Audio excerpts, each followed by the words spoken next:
name is Brian Boss. I'm the CEO of CUPANI Metals Corp. I'm also the largest shareholder. We'll get to that in a minute. The CUPANI is a name, we took copper from the elemental table, nickel. We have platinum, palladium, and a little bit of gold in the middle, so we've made CUPANI out of it.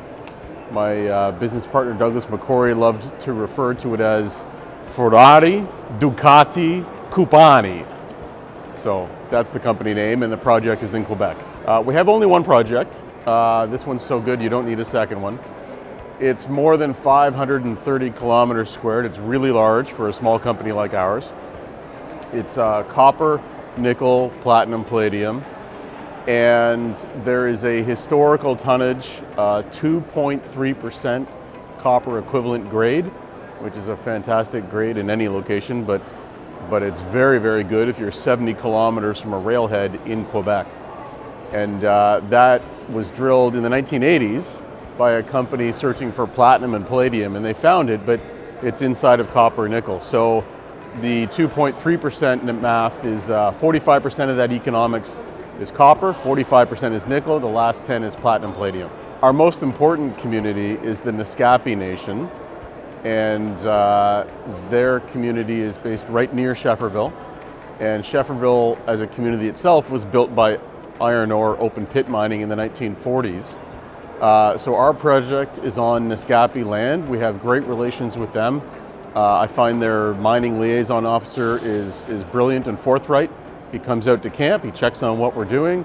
As part of the Quebec Authorization for Intensive Work program, the Naskapi Nation has looked at our plans. We've discussed them and presented them. They have approved them and suggested that approval of Quebec should happen.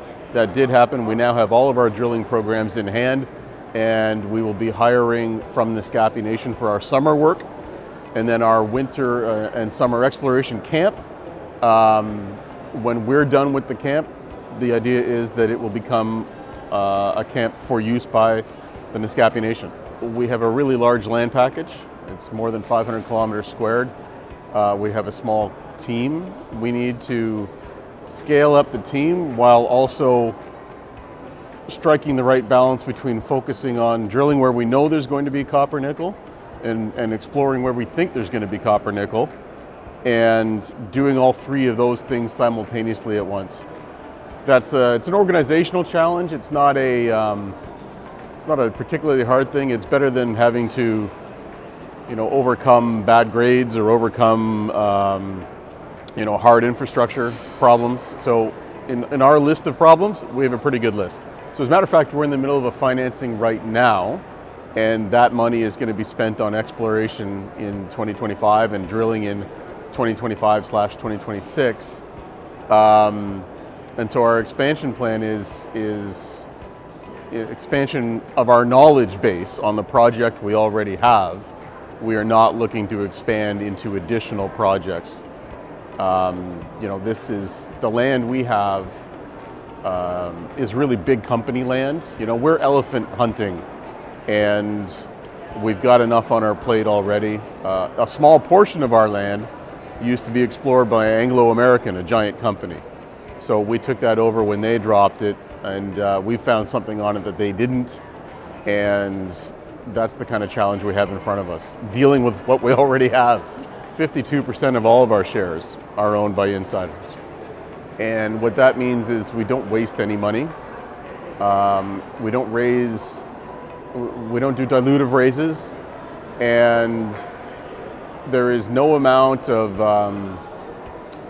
corner cutting or promotion or 3 good press releases that is going to create volume enough for any insiders to sell.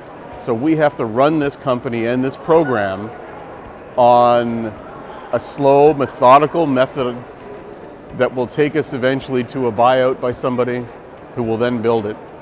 And that's exactly what we're doing. And will it take 2 years? For sure. Will it take 4? Maybe. But what you need to know is that if you're looking for a long-term aligned management team, there's no one like us.